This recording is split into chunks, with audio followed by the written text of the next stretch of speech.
Welcome to Coffee and Conversation. Today, I'm with Reza Paraan, who was pursuing a PhD in molecular biophysics. He recently graduated in December 2020. He made it. So welcome, Reza. Thank you for taking the time to be with me this morning. Thank you. It's nice to meet you. So can you first introduce yourself? Yeah, so I'm from Iran, city of Shiraz, and I came to the US to attend FSU about 6 years ago. And my sister actually joined FSU before me, 4 years before me. She did a PhD in electrical engineering. Mm-hmm. So I knew FSU through her, and then I found the Molecular Biophysics program. So so I finished my PhD in about 5 years and a half, and now I'm doing a postdoc at New York Structural Biology Center, basically continuing my field of research in PhD, and I'm really enjoying it. So you are happy with what you're doing in New York right now? Yeah, absolutely. So this center is one of the best places to be to do structural biology. So one of the good things about the molecular biophysics program is that you can go in many different fields of research. And so molecular biophysics is a very general term. It's like an umbrella term for a lot of different fields of research. And structural biology is one of them. And within that, cryo-electron microscopy is a method of doing structural biology. So I chose to basically go on that track of cryo-EM, and now I'm in New York Structural Biology Center doing cryo-EM, which is one of the centers in the US that's completely dedicated to that. And it's a lot of fun. Awesome. Yeah. So I'm in the field of literature. So I don't know much about all this biophysics. So could you explain what's your research in like basic terms, basically? Yeah, absolutely. So we basically try to understand the structure of the building blocks of cells and life, for that matter. And so, for example, probably something that everyone has seen is the coronavirus, right? So you see all these images of the virus with the spike protein. So the way to get that structure and those images is to basically use any of these methods in structural biology to study this structure. So there is a little bit of like technology, a little technological aspect, it sounds like. Yeah. So it used to be much harder to do it. And there's actually been a boom in the cryo-electron microscopy field because of the technological developments about I think 6 or 7 years ago now. And that's one of the reasons that people were able to basically make the vaccines so fast because of one reason is that they were able to study the structure of the virus and the antibodies and all of that stuff very easily with cryo-EM. Oh, wow. That's fascinating, because I was one of these people saying, how is it possible in such a short amount of time to make a vaccine that actually works? Yeah, there are hundreds, if not thousands, of papers studying the structure of the virus, and most of them are using cryo-EM. Huh. So what made you choose that path? How did you discover that? It was completely by accident because I joined the program to do more theoretical stuff. I wanted to study ion channels by simulating their behavior. So just basically a lot of programming. I came to do that, and then so when we joined the program, we have to do rotations. So we spend some time in 3 or 4 different labs during the first year, and that's just to expose you to the different kinds of research that people are doing, and basically to find your niche. And so I realized that I actually really like electron microscopy, and FSU actually has a lot of good investigators and a lot of good instruments to do this. So we were actually kind of privileged in that sense. Basically, we have the cryo-electron microscopy center that works with a lot of different researchers and universities in the Southeast. Wow. Yeah. The more interviews I do and the more I discover about the university, little things that I didn't know about. I didn't know we had a center for that. Yeah. That's why this university is so big. Yeah. So what Exactly. made you pick the postdoc path instead of going right away into teaching, for instance, or the industry? So there are a lot of new frontiers in cryo-electron microscopy. A lot of new things happening, and it's exciting to do research right now in this field. So that's why I wanted just to keep doing research, and that's usually, to be able to do that, you have to go on a postdoc track. Okay, and does your postdoc include teaching or just research? Yeah, postdoc is usually just research. I mean, it depends on where you are. Yeah. If you're a postdoc at a university like FSU, you want to teach, there might be opportunities, but usually it's just research, because you have to spend a lot of time building your career, because usually postdoc is a bridge to a tenure track. So you get your PhD, you want to start a lab somewhere, but you have to do postdoc first to build up your career and your research, and then you can start a tenure track. Oh, interesting. Because in the field of literature, we do, I mean, the postdoc most of the time include a teaching position, not a big teaching position, and a good teaching position. Usually you don't teach like baby French. I do French. You teach like for graduate students. But Yeah. I mean, it makes sense to do it during postdoc, because if you want to do tenure track, you're going to be teaching most likely.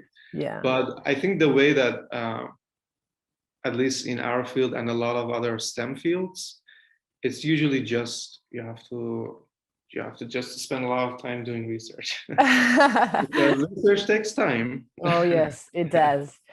So how was it to be on the job market or on the postdoc market during COVID? So, I mean, I was kind of lucky. I'm sure that it's terrible for a lot of people. So I went to the Biophysical Society meeting, which is a big meeting that happens in different cities every year. Okay. And just a lot of people in the field come together. Is that a conference or it's just a meeting where you talk? Yeah, it's a huge conference. Okay. I think with like something like 6,000 attendants. Oh, wow. So right before the shutdown in February, I went to the conference in San Diego, and I had a talk about my research.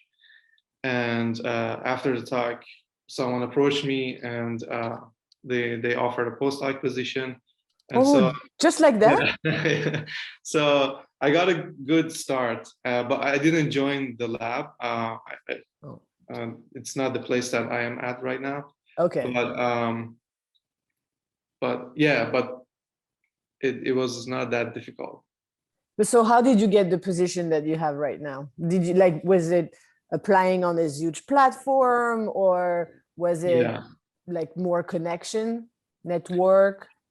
Yeah, so it's a lot about network, because my PI right now, Dr. Bridget Carragher and Dr. Clint Potter, they're my PIs right now, but Dr. Carragher used to be my PhD advisor's PI when he was doing a postdoc. Oh, So they knew each other, and but also generally people in the cryo-EM field know each other because uh, it's relatively a smaller community than other fields of science.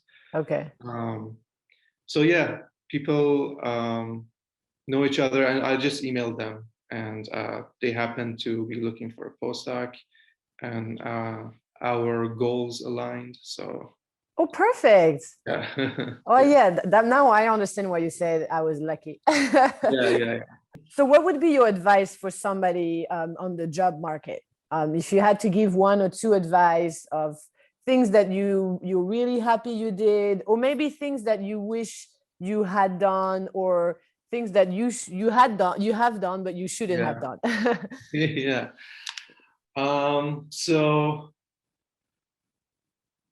I mean, there's a lot of things that go into hunting for a job. So basically, I guess the more exposure you have to other people who are in your field of research, in terms of like um, any kind of meetings or some kind of communication, the more you have those kinds of communications, the more you're exposed to the people who are in your field, and then you'll be able to when you apply, you won't be completely you know an anonymous person. They will know Mm. you, and they will have heard your name.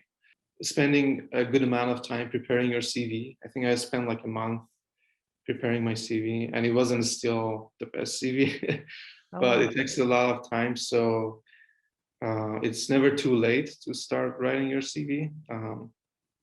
You get the practice, you know what to change when you actually have to apply for different jobs, because not all jobs are the same, and you have to change your CV according to the place that you're sending your CV to. So it's never late to get started on that. Well, that's good. That's good. Really good advices.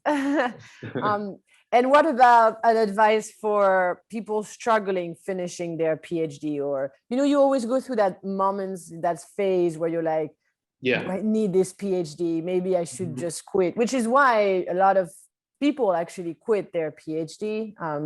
The research shows that if I remember, I attended a talk, and if I remember well, I think like 40% actually quit Mhm.